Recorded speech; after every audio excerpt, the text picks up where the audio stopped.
Hello and welcome to Lost Love Mystery, where we explore the twists and turns of love, the pain of betrayal, and the mysteries that lie hidden in the heart. My name is Thomas, and if there's one truth that's been seared into my soul, it's this: strength, focus, and loyalty offer no immunity against the unique agony of betrayal. The deepest cut comes when the one you trust implicitly looks you in the eye and lies, their deceit a shadow cast over everything you thought was real. The primal fear of every man, I believe, is the chilling realization that while he's striving, sacrificing to build a life, his wife is surrendering her intimacy to another. This became my reality, and the impact is still difficult to articulate. Words seem inadequate. It's an internal shattering, a silent fracture that leaves you walking through the world with a smile that masks the truth. You feel like a fool. This is the story of how my wife, Ashley, deceived me until the weight of her deception became undeniable. Ashley was, in my eyes, the embodiment of everything I desired: beauty, intelligence, and a vibrant spirit. Our relationship began long distance, blossoming into a marriage that spanned a decade. I believed I had found my forever partner. Those 10 years were a mix of experiences, but I genuinely believed we had a strong foundation. I dedicated myself to ensuring her life was free from want. She had it all: love, comfort, security. I made it my mission to provide her with the life she deserved, both materially and emotionally. Then, the foundation crumbled. I still find myself asking the same unanswerable question: what did she lack that I didn't provide? I gave her everything within my power. I offered support, love, and the assurance of safety, comfort, and happiness. It remains incomprehensible. Our life wasn't perfect, but it was good. What more could one desire? I was so engrossed in my career, so focused on building our future, that I failed to see the reality unfolding in my own home. The first hint of Ashley's infidelity came through a casual remark from a close friend. "You know, I've been hearing things about Ashley." My immediate reaction was to dismiss it as idle gossip. People talk, particularly when they lack more meaningful things to occupy their time. I told him his suspicions were unfounded. There was no possibility that Ashley would betray me. She was my wife. We had a shared history, a life we had constructed together. Our connection was unique, or so I believed. I dismissed his concerns, not wanting to entertain the idea. I told my friend I would look into it, but not to waste my time with such nonsense. Weeks later, another incident triggered a deeper unease. A conversation with a neighbor included an observation that unsettled me. "Hey, I don't know if you've noticed, but there's a man who's been visiting your house quite frequently when you're not around. I mean, you work long hours, so I understand. But it seems a bit strange, don't you think?" He delivered it casually, but the implication was clear. Initially, I laughed it off, but this was the second time in a short period that someone had alluded to something suspicious about Ashley. The details differed, but the underlying theme was consistent: a man I didn't know. I began to reconsider my perspective. My demanding work schedule kept me away from home for extended periods, and when I was home, I was often exhausted. The thought crept into my mind: was Ashley, with her home-based work, taking advantage of my absence? Was she involved in activities I would never have imagined? The idea of another man being intimate with her while I was working to provide for us felt like a profound betrayal.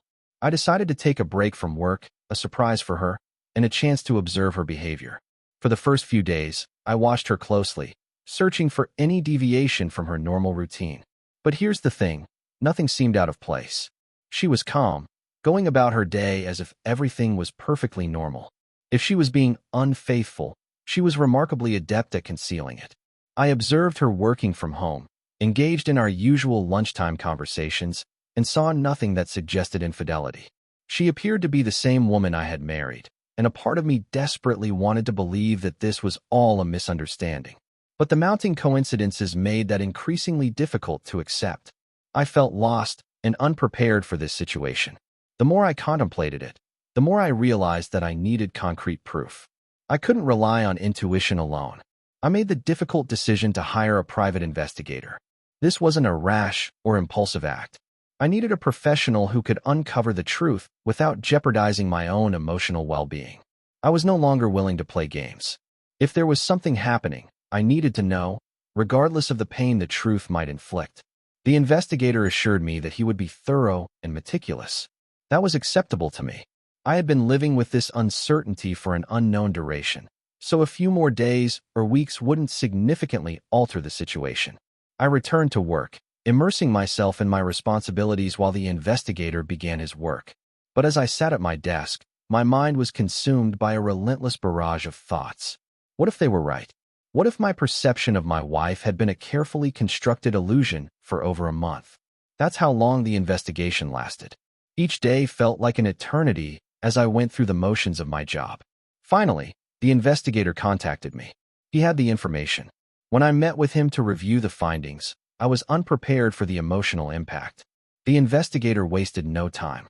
He presented the photos and videos on his phone. There she was, my wife, Ashley, with another man. These weren't ambiguous, distant shots. These were clear, undeniable images. I stared at the man beside her in those photos. My stomach churned as I realized, for the first time, that I was looking at the face of the man who had been intimate with my wife. The man who had been sharing her affections while I was working tirelessly for our future. The investigator had meticulously documented Ashley's movements for weeks, tracking her every encounter. He had uncovered the truth, and there it was, irrefutable evidence of her betrayal.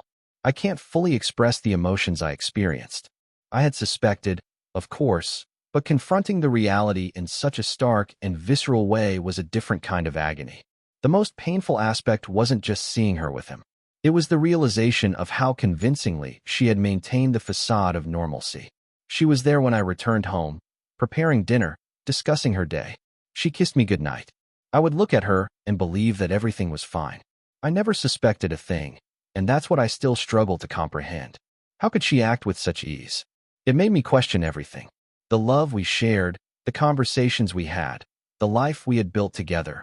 Was it all a carefully constructed lie? Had I been blind to the truth all along? I was uncertain of my next steps. A part of me wanted to confront her immediately, but another part, the part that still clung to the memories of our shared years, hesitated to destroy everything in a moment of anger. I felt paralyzed by conflicting emotions. At that moment, I didn't know what was stronger, my love for her or my pride. My love for the woman I believed her to be or the humiliation of her betrayal.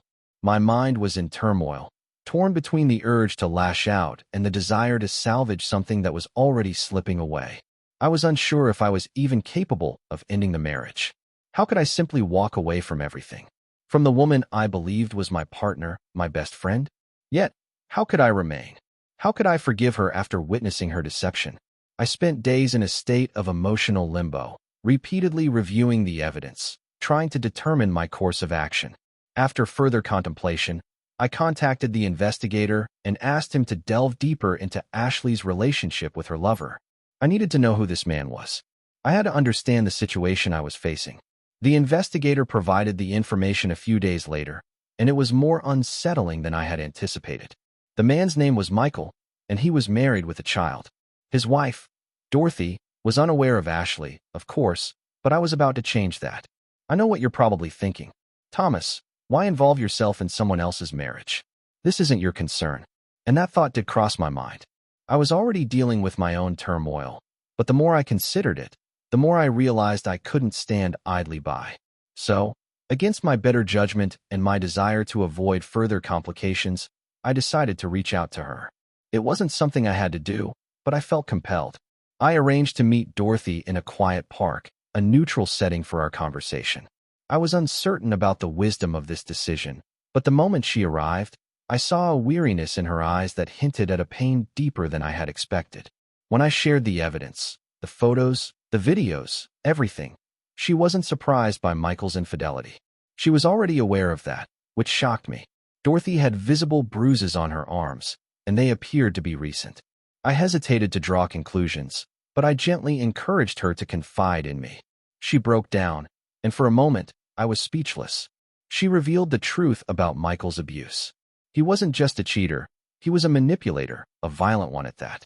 He had threatened her life on multiple occasions. He had told her that if she ever tried to leave him, he would kill her. She was living in constant fear of this man. And the most devastating part? She had no one to turn to. Everyone, myself included, had assumed she was simply another victim of infidelity. But she was carrying a far heavier burden, one I couldn't have imagined. Her story resonated with me deeply. It wasn't enough that her husband was having an affair. I urged her to document everything: his threats, his actions, the abuse. She needed evidence to protect herself if she ever decided to leave him. I assured her of my support and that she wasn't alone. We were both victims in our own ways, but now we had the truth on our side. As we sat there, sharing the weight of our pain, it felt like we were two broken souls trying to make sense of the chaos we had been thrust into. We didn't know what the future held, but in that moment, we shared an unspoken understanding. We were in this together. To be honest, the decision to end my marriage was not an easy one. It's not something you decide one morning and feel at peace with. Even after seeing the evidence, even with the certainty of Ashley's betrayal, I still struggled with the decision. It's strange how the mind attempts to protect you by clinging to the positive, even when the negative is undeniable. But I eventually realized that staying would mean a life of silent suffering. I couldn't do that to myself. So, I filed for divorce. I ensured that everything was handled officially, discreetly, and correctly. I didn't inform her beforehand. I simply had the papers served. They were delivered to her at our home. I reasoned that if she could so easily deceive me, she could handle the divorce papers without a warning. The day she received the papers, she was distraught. She came to me, bewildered. She asked what they meant, if I was serious. I didn't argue. I simply showed her the photos the private investigator had given me. Image after image. Her and her lover in various locations. She was speechless. She tried to speak, but no words came. I could see her mind racing, searching for an excuse, a lie, but there was nothing she could say. Then, she broke down in tears. I remained silent. I turned and walked away. That was the moment it ended for me. While I was dealing with my own turmoil, Dorothy was fighting her own silent battle. She needed help. I offered what I could. I advised her to gather all the evidence. Old photos of injuries, text messages, even medical records, anything that could prove his abuse. And she did. She began collecting everything, including old police reports where she had called for help but never pursued charges. With this evidence and my full support, she finally filed for divorce. I helped with her legal expenses because I knew she couldn't afford them. I couldn't bear the thought of her remaining under his control for another day simply because she lacked the financial means to leave. Simultaneously, she applied for a restraining order. The court, upon reviewing the substantial evidence she had compiled, granted it immediately. This prevented him from contacting her or their child. Soon after, the final blow was dealt. She pressed charges for domestic abuse. And this time, with the overwhelming proof she had gathered, he couldn't escape the consequences. He was arrested. After months of legal proceedings, paperwork, and the emotional toll that accompanied it all, my divorce was finalized. It should have felt like a victory, but I was simply exhausted. Throughout this ordeal, the one person who consistently supported me was Dorothy, the wife of my ex-wife's lover. When we first met, it was solely to provide her with the evidence. I thought I was doing her a service, offering her the truth so she wouldn't remain in the dark as I had been. But over time, our connection deepened. We began talking more frequently. We checked in on each other. Initially, our conversations revolved around our shared circumstances. We exchanged updates or vented about the complexities of our situations.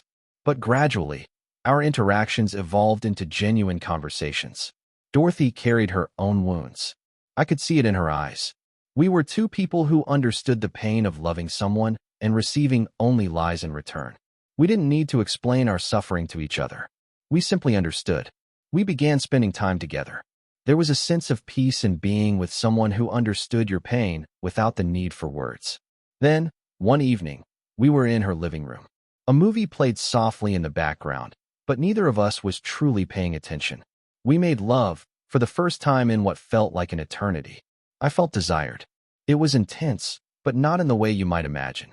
And it was nothing like my experiences with Ashley. That night reminded me that healing is possible, even after immense pain. Even if it doesn't happen in the way or at the time you expect. People often ask me about the future with Dorothy. The truth is, I don't know. We are both still healing from our respective traumas, and we're taking things one day at a time. There's no rush, no pressure, and certainly no promises being made. I prefer it this way because, for the first time in a long time, things feel authentic. And honestly, Even if Dorothy and I remain just friends, that's okay. What's important to me is that I know I will never return to Ashley. That chapter is closed, finished, and sealed permanently. Reflecting on this experience, I've learned some difficult lessons. Betrayal doesn't always announce itself. The cracks in your foundation aren't always visible until the entire structure collapses. Now, I ask you, what would you have done in my situation? Would you have handled things differently? Do you believe people like Ashley and her lover ever truly regret their actions? Or do they simply move on, as if nothing happened? I value your perspectives. I read everything you share, and your thoughts always give me food for thought. Thank you for watching, for listening, for sharing, and for reflecting with me. I appreciate you all.